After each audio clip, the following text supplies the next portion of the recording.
Hello everyone, welcome back to my channel. মাথুনা পাইছে নিশ্চয় আজি মানে আমাৰ 69তম ভাগৱত পাঠ উদযাপন হ'ব 3 দিনীয়া কাৰ্যসূচীৰে তো আজি প্ৰথম দিন আৰু তো তাতে ধৰ্ম ধ্বজা উত্তোলন বৰ্তি প্ৰজ্বলন হৈ গেল মোৰ দেৰিয়ে হবে সদায় আৰু মাতছিল আমাৰ ডাংকাতি বাই মানে প্ৰেমানন্দ বৰুৱা দেৱ তেও আইছে আৰু ভাষণ দি আছে আৰু যাওঁ এই বাটৰ পে আহি কিনে আমাৰ মন্দিৰটো দেখাই পায় এইটো মন্দিৰ আমাৰ আৰু আমি যাবা আলছো এইটো সৰুপ্পীৰ মাক সৰুপ্পী আৰু মাই একেলগত যাবা আলছো আৰু মন্দিৰৰ গেটটো এনেকৈ বনাইছে বহুত জলদি মানে বনাইছে তাৰপিছতে গেলো এইটো মানে বহুত মানুহ আৰু দেখা পালো মানে যিজন ব্যক্তিক মাতছিল আৰু তেওঁ আহি উপস্থিত লোকৰ আগত মই এনে অৱস্থাৰে কেনেকৈ মুক্তি খুৱাম দুখাখন এই দে পাখণ্ড মহাবীৰ পঞ্চভূতি মোৰ ধৰ্মৰ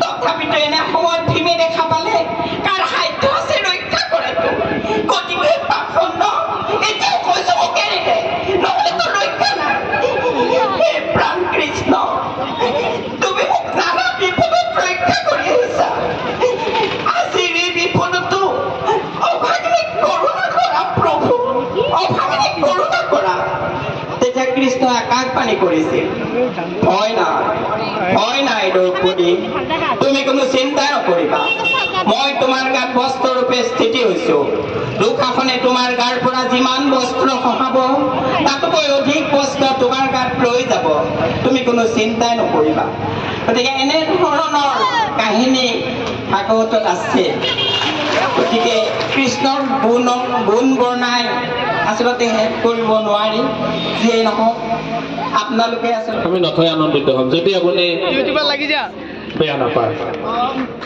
বেয়া পোৱাটো কথাই নাই ঠেকি সদায় ধানেই বান্ধিব লাগিব স্বৰ্গত গ'লেও কিন্তু কথা হ'ল সংলাপবিলাক আচলতে ইমান আনিছে তাৰে সংলাপ দিছোঁ বাৰু অকণমান বাপা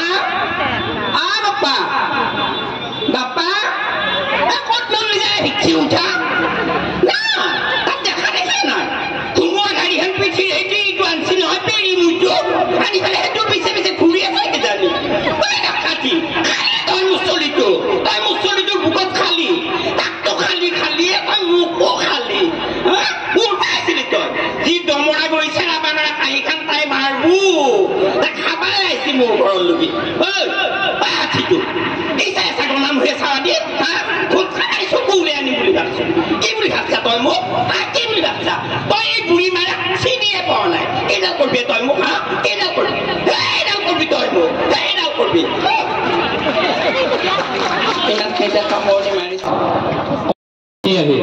ঠাকুৰীয়া পৰা চুবুৰী তাৰ পৰা লয়নুপম বড়ো চুবুৰী আমি এইটো সম্বৰ্ধনা জনাবলৈ বিচাৰিছোঁ পৰিচালক হিচাপে সন্মিলনতক সম্বৰ্ধনা জ্ঞাপন কৰিছে তপন চন্দ্ৰ নাথে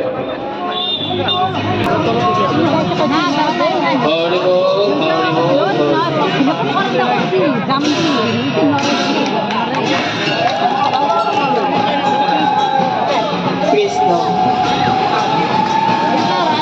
আপোনালোকে লাহে লাহে আগবাঢ়িব পাৰে যাৰ মুকলি হৈছে যিহেতু সাহস সকলোৱে এয়া লেখক কৰিছে আমাৰ সন্মানীয় শ্ৰী প্ৰেমানন্দ বৰুৱাদেৱে তেখেত আমাৰ লগত কিছু দূৰ যাব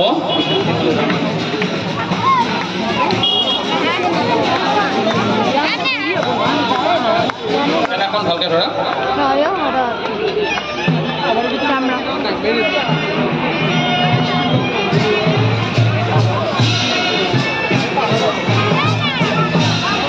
এয়া সাংস্কৃতিক শোভাযাত্ৰা ভাগৱত গ্ৰন্থলৈ সাংস্কৃতিক শোভাযাত্ৰা আমি আৰম্ভ কৰিছোঁ শোভাযাত্ৰাৰ মুখ্য আকৰ্ষক ডাংকাতি বিখ্যাত শ্ৰীযুত প্ৰেমানন্দ বৰুৱাদেৱ তেখেতে আমাৰ লগত সহযোগিতা আগবঢ়াইছে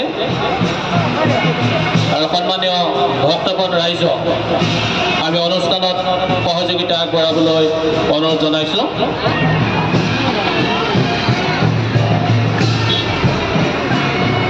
এয়া ভাগৱত গ্ৰন্থলৈ সাংস্কৃতিক শোভাযাত্ৰা আৰম্ভ হৈছে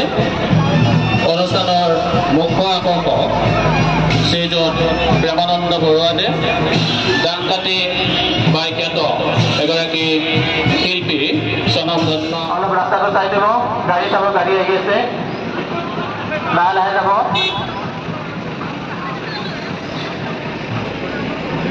পাৰ হওক, ৰাস্তা পাৰ হওক।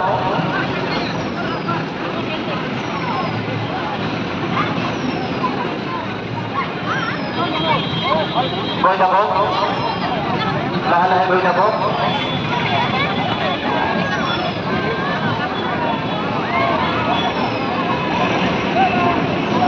আহি যাব।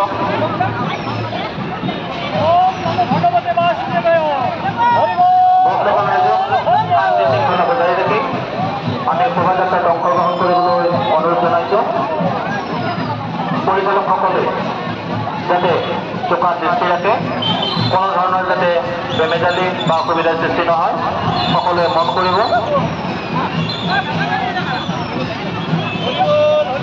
ৰাষ্ট্ৰীয় ঘাইপথত যান বাহনৰ অহা যোৱা যথেষ্ট পৰিমাণৰ, গতিকে সকলোকে সাৱধান হ'বলৈ আমি অনুৰোধ জনাইছোঁ। পাৰ হৈ দিয়ক।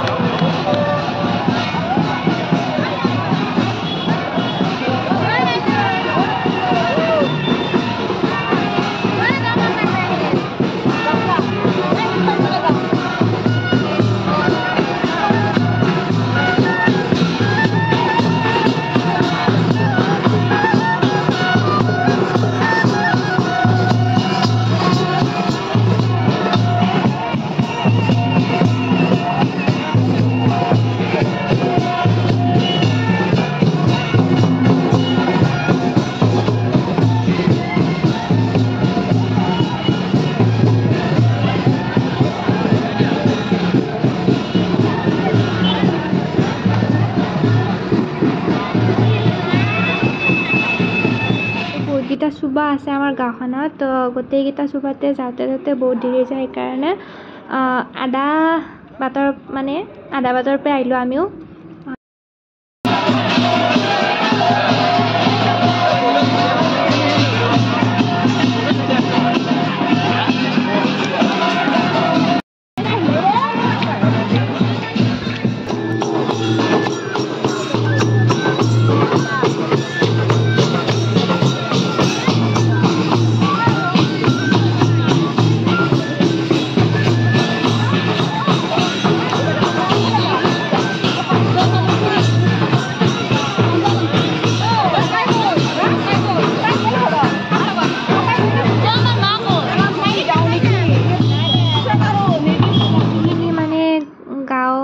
গোটেই চুবাখন ঘূৰা ভিডিঅ' কৰাটো অসম্ভৱ, যিহেতু মোবাইলত ইমান এটা স্পেচ নাথাকে আৰু গোটেইখিনি ভিডিঅ'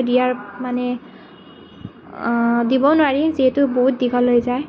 প্ৰায় 2 ঘণ্টা 3 ঘণ্টামান লাগি যাব ভিডিঅ'টো দেওঁতে। সেইকাৰণে মই অলপ ভিডিঅ' বনাই কিনে আপোনালোকক দেখাই আছোঁ। আৰু এইটো আমাৰ গোসাঁই ঘূৰাইছে আৰু আমি আধাৰ পৰা ঘৰত যাম বুলি আহিলোঁ। তাৰপিছতে মই আপোনালোকক দেখাওঁ ধৰ্মৰ ধ্বজা উত্তোলন য'ত কৰিছিল, আৰু এইখিনি জেগা মই আপোনালোকক দেখাওঁ।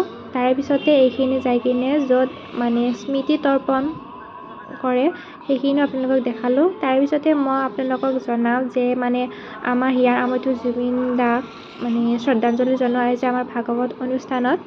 তো সেইখিনিও মই আপোনালোকক দেখালোঁ। আৰু আমাৰ মৰমৰ জুবিন দাক শ্ৰদ্ধাঞ্জলি জ্ঞাপন কৰিছে। আৰু আজি আমাৰ প্ৰথম দিন আছিলে অখণ্ড ভাগৱত পাঠৰ। এইখিনি আৰু থুলমূলকৈ আপোনালোকক দেখালোঁ। তাৰপিছতে ইয়াতে মাটিত ত্ৰিপল টনা আছে, যাতে মানুহখিনি গাঁও ভ্ৰমণ কৰি আহি কিনে ইয়াতে বহি কিনে ভোগ গ্ৰহণ কৰিব পাৰে।